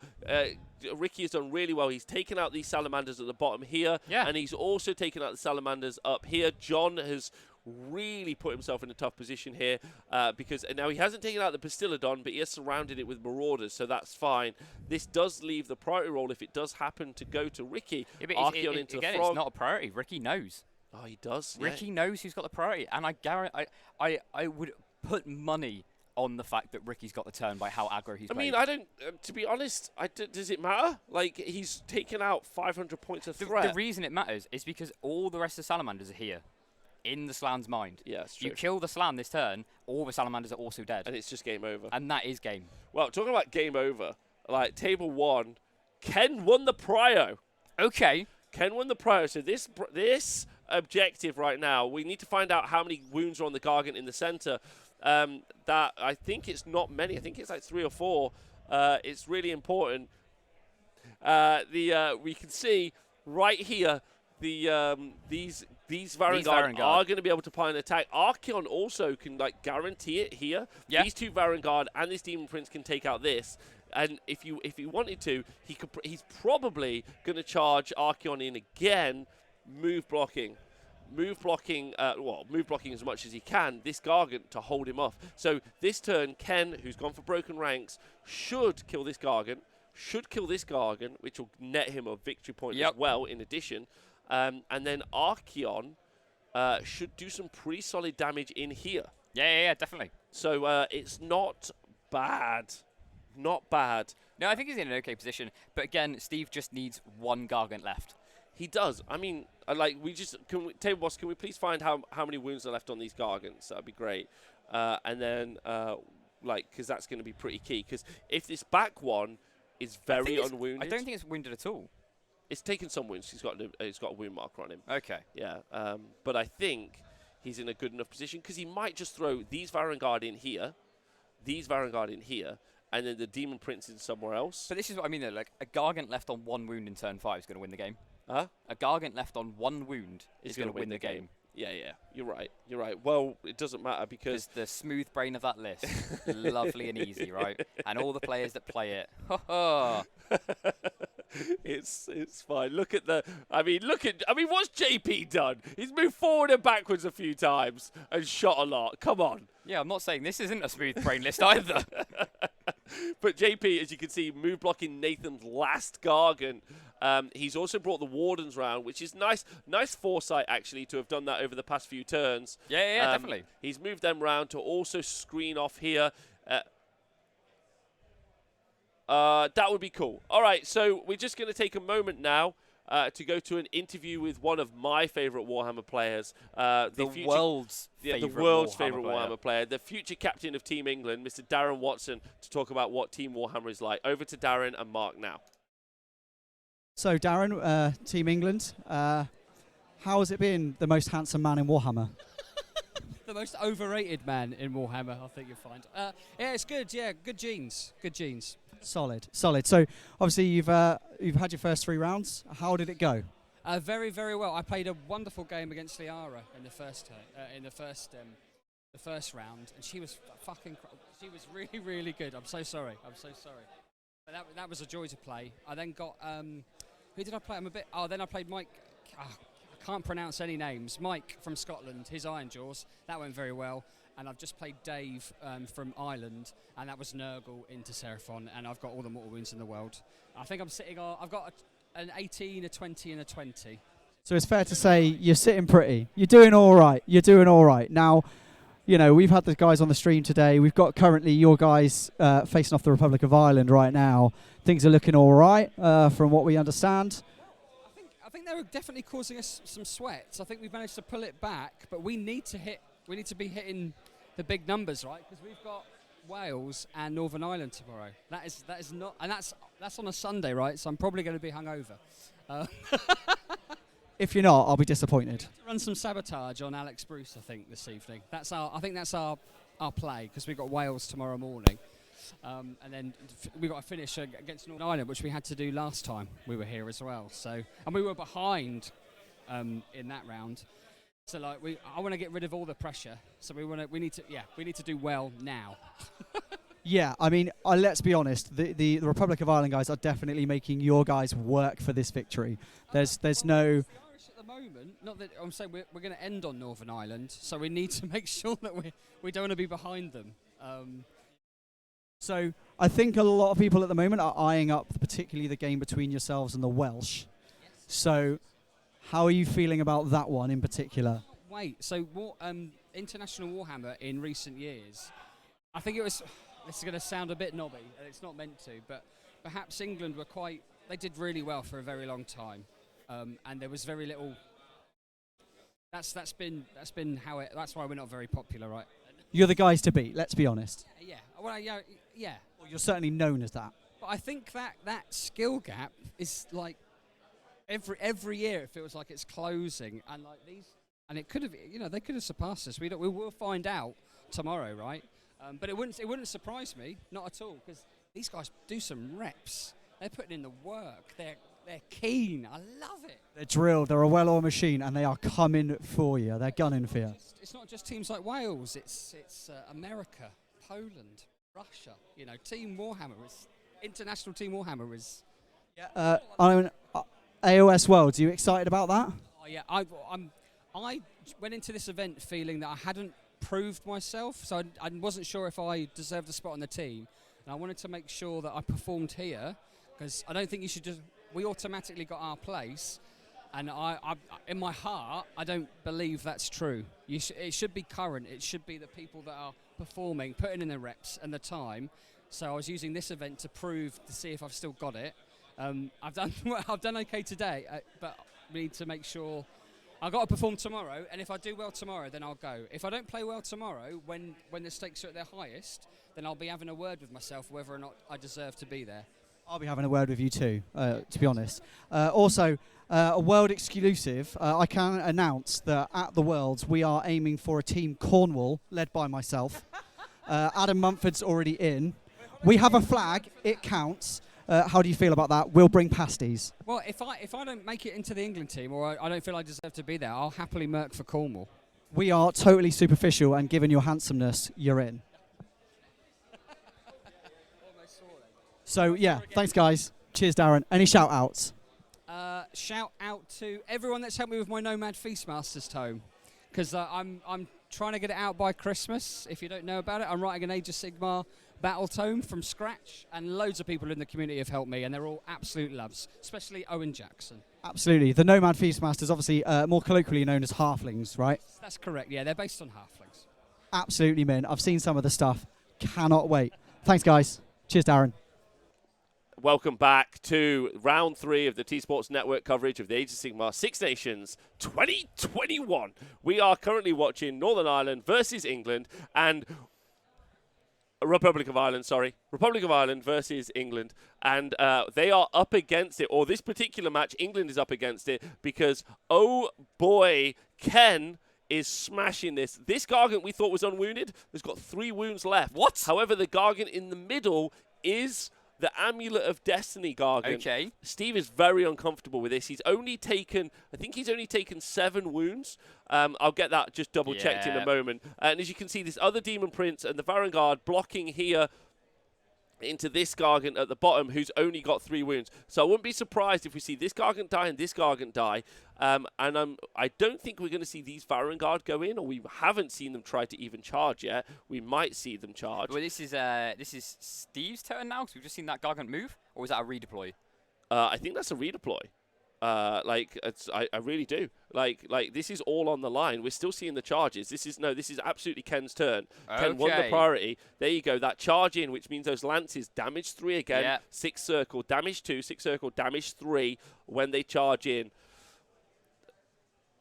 So that giant is on 4 wounds left, Okay, fighting and the that demon top prince. one's on 3, I'd have right? put the demon prince in here. Like truthfully, I'd have tried to put everything in. And look at those Varangard at the top. They are definitely going to be activating first. They're going to want to do as much damage as they can. Yeah, 100%. So damage 3. So they're going to be do some really solid work. And honestly, I think this is going to. I think the demon prince will bounce off the Gargant, says Prop Joe. Killing Gargant at turn doesn't seem enough output to win. How does a normal army possibly beat them when they even optimize output armies struggle? You don't. Well, you don't. Like, let's. That is the issue, unfortunately, at the moment. So that's there you go. Let's look at that. That's a 60% win rate for Sons of Behemoth. That's what they're stuck on. They absolutely dominate Age of This is the Sigmar. big conversation at the moment in Age of Sigmar, that Gargants completely skew the entire meta. They because do. if you don't have something that can deal with Gargants, you're not going to do well at a tournament. Especially when we talk about the popularity of Gargants, because Yeah. they're the most popular army to play in the meta. Yeah. So they're the one you're most likely to play, so they just change the shape of the But game. also, if everyone's building to kill Gargants, everyone's essentially building to kill everyone else's army. Yes. So then when you play a regular game that isn't a Gargants, it's essentially who's got more output in that game as well. Yeah. It's honestly very interesting. So they skew the meta, I think, more than anything else in the game. Yeah, they do. They do. We will try to make it. So if you guys follow Age of Sigmar 6 Nations on Twitter, Age of Sigmar 6 Nations on Twitter. In fact, I'll go find the link. I'll go get the link for you guys now. You guys will actually be able to follow along with the scores in detail, because the TOs are actually putting that out via Twitter. Yeah, the TOs, Dan and Owen, have been doing an absolutely incredible job of covering the event like via Twitter with the stuff. They've been doing great with giving us the results quickly. And overall, they've just done a cracking job running this event. Yeah, they've done really, really well. Nice to see a lot of different changes. So there you go. I'll put a link in the chat for you guys so you can keep following along with what happened. Table 2, we're in the priority. Look what Nathan did with his Gargant. He pushed him up to the top. Yeah. He's tried it, and he looks like he's taken the Wardens out. Looks like he activated into the Wardens, and he's just blammoed them. They are absolutely gone. 10 Wardens just gone to the Gatebreaker. It just doesn't matter, does it? Probably not. Because turn 5, he still can't get in here, so he can't score and essentially can't win. No. Yeah, you're right. So even if he wins the priority, there's nothing he can do. Can we talk about the really clever play, actually, by JP? So he's put the Shrine Luminor here, but he's also put the Rune of Petrification here, so he's screened with his own terrain piece and an Endless Spell. Yeah. Like, that's such nice play from JP. JP, like, has really, in my opinion, and I want him to really hear this, has come on leaps and bounds in the past 2 or 3 years of competitive play, that I've seen him play. So that was Sinesh, which is a very overtuned list, which I think really, gave him, an edge in those early days. Yep. But now, he's just really proven his mettle. And yes, Lumineth is a really powerful army, but I've seen him do really well with OC arcs and screen very nicely. His control of the board space is excellent. I really think JP is, someone to look out for when you play against him. 100%. Also, a little bit of a treasure to play. Yeah, he's a delight. And then on table 4, look at Ricky. Ricky now, knowing he's got that priority, going into the slan that contains our other salamanders. Oh boy. Table 2, we've got a result, by the way. We've got a result. It's a JP win. JP won the priority, which means Nathan scores no more points. So there we go. So we'll get an actual score, but that's actually a win for England. JP doing a really solid game there. But it looks like if you look at the matrix, it's going to be a close game because it's only going to be a 17-3. So Nathan got his grand strategy, but JP did That's not. a 6-point swing. So I think it's going to be a 17-3. Oh wait, sorry. JP got his grand strategy. Nathan didn't. So a 6-point swing, like you were talking about. So I think it's going to end at 17-3, which actually is a big win. Considering Nathan basically did nothing. Yeah. He just moved his model. And I know that's all Gargants do is move models forward. But, that's all he did, and he still gets 3 points out of the game. Yeah. That's not bad. It's a great army for doing not much, still scoring points. Yeah, definitely. I'm surprised it's not in each one of the teams' lists. It's only in 4 out of 5 teams, which is quite surprising. Just to talk about this very quickly, that Slan here is in some danger. Yeah, definitely. That Slan, if he kills it... So just remember that Slan has got 4 salamanders still in his mind. Yes. So if he dies, those 4 salamanders, they die as well. Yeah, 100%. Like, pretty wild. Pretty wild. And, like, because they're still up in the sky, these Varangard are just moving uncontested. John, it feels like John gave Ricky an opportunity to just push out in this aggressive way. Yeah. I think also by dropping down the salamanders, he just said, but, like, Ricky castled up nicely. He said, like, and now he's just taking the opportunities to present him. He's like, yeah, I will have those 2 salamanders, thank you. Yes, Archaeon will have these 2 more. Like, I'm moving across the board now. I'm taking the center space. I mean, even the Marauder charge in the Basilidon was quite nice. I don't know why the Basilidon's so close. It's a 24-inch shot. Yeah, I just think John should have literally, like I said at the start, just gone smooth-brained it, dropped 8 salamanders here, shot Archaeon, see if you kill him. I guess so, yeah. I mean, he could even shoot at, like, the Marauders.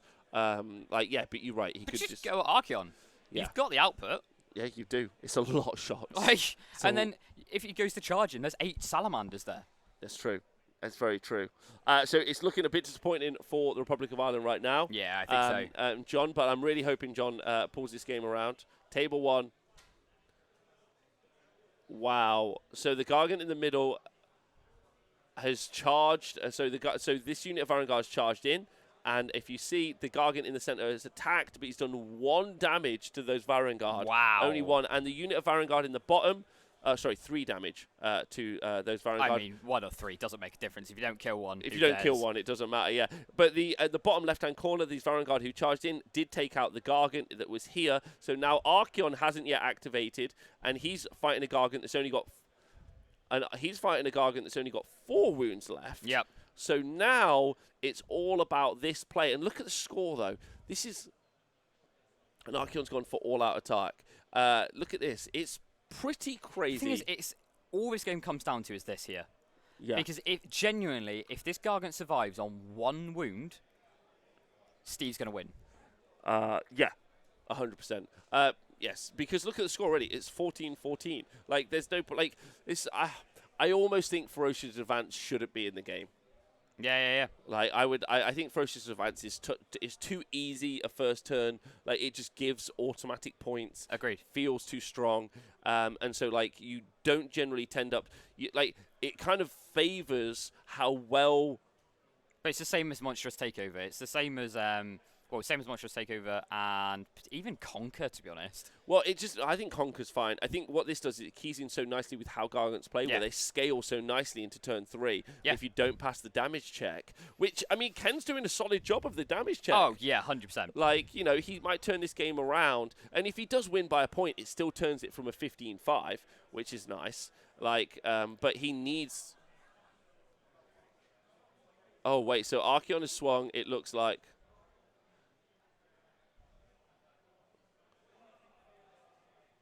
Oh, wow.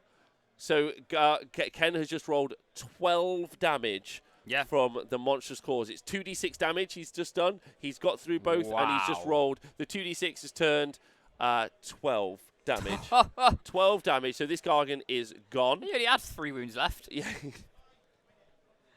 And the Gargant's about to fall on the Demon Prince. Amazing. And then we still haven't had the Varangard in the middle activate. So they've got 2 activations, and like we talked about before, they've got those lances. So 3. Oh, they've already activated once. How many damage have they? How many wounds left on the Gargant in the center is the question. So they have gone once. Okay, they've gone once. They've got their activation to happen again, which is pretty key. I'm surprised. 11 wounds. Why didn't Archaeon just go in here as well? I think because you have to deal with this. You had to deal with this one down here. Because, again, if you left 1 Gargant left, he wins. Yeah. So, Okay, so this Gargant was the Broken Ranks battle tactic. So, and of course, just to remind everyone, I don't think you need it, but just in case you do Broken Ranks, when you do it, if you do it with a monster, it's an additional VP. This is a massive point swing because you get 2 points. 2 points for the Broken Ranks for completing it, 1 point for doing it with a monster, Archaeon, and then you get another point for killing a monster. So that's 4 points battle tactic. So look at this. Steve Ren 2 on this Gargant in the center, looking to make some pretty big saves. I think he saves 3 of them. Did he? Oh, no, I don't think he does. I don't know what this is. No, he saved 1 and then it goes through to damage 3. So this is all on the Amulet of Destiny. He's not dead. There was 11 wounds left. So those are from the We've lances. still got the horses. He's got 3 wounds left. The horses, 5 wounds left. The horses have got to go. Now, they're 3 attacks each. And then obviously on the charge they go to damage 2, but they're only rend 1, so it might not be enough output. The tearing fang, no rend, sorry. So they go to damage 2, but they hit on 4s, 4s and 3s, no rend damage 2. Here we go. Here we go. Is it going to be the tearing fangs? 4 hits. Right. Yeah. Okay. Oh, only 2 wounds. Oh, I mean he can do it. No, he's Oh got no, he 5 wounds can't. left. Yeah, it's 5 wounds left. Okay, so pretty key. So I mean. Interestingly, I actually still think I think Ken's got it now. Oh, just because of getting that big broken ranks. Yeah, he's got the points, definitely. So don't forget, everyone, this is turn 4. Steve, this is a top of turn 4 as well. Steve's got his turn to go. He's going to have to disengage from this fight, but somehow still stay within 3 inches of him. You got to remember that he hasn't held this objective. Yeah, this is true. So he scored 4 points. So it's 18-14. All But Steve. I'm curious, what battle tactics has Steve got left? Oh, let's go find out, shall we? Monsters take over and conquer is what he's seen him do. Ferocious advance. This is really hard for him because he's got broken ranks left, right? But he's not doing that because you don't want to charge the Varangard. Well, he's in combat with the Varangard, so he could just fight if he stays there, he dies. Yeah, that's fair. And he only did 3 wounds last turn, right? Yep. Then you've got Savage Spearhead, which you can't do because you have to have 2 units. Yep. Stay of the Warlord, you can't do because it's that's Archaeon. And that's it? So he's got Savage Spearhead, Broken Ranks, Bring It Down, which is Archaeon. Aggressive expansion, but there's only 1 objective now. An aggressive expansion you can't do. So yeah, so actually he's in a tough spot. So he can only score a max 2 points this turn. He can only score a max 2 points this turn, which means Ken's going to be 2 points ahead going into round 5. Very interesting. So I think Ken's got this now. Yeah, I think he has, by like a point. Yeah, by like a point. That priority into 4 was pretty key. Ultimately, I would also argue that those 2 6-up saves that he made earlier in those Varangard was pretty massive. Yeah. Just to give you guys kind of a quick update on events that we've seen, results that we've seen come in now, keep you guys updated. We've only had Wales versus Northern Ireland. We got our first win in the bank for Wales. Okay. So Wales, Andy Hughes getting a 18-2 win against Dave Kane. So that's Seraphon versus KO. Yeah.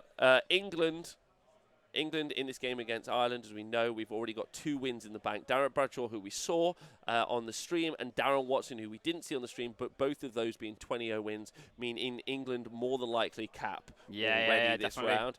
And then Sweden versus Scotland. We've got 2 major losses to Scotland with Sweden. Dennis and Adam, they're kind of star players, both rocking a 20-0 and a 19-1. So still lots to play for, loads of results to still come in. Oh no, OBS has crashed.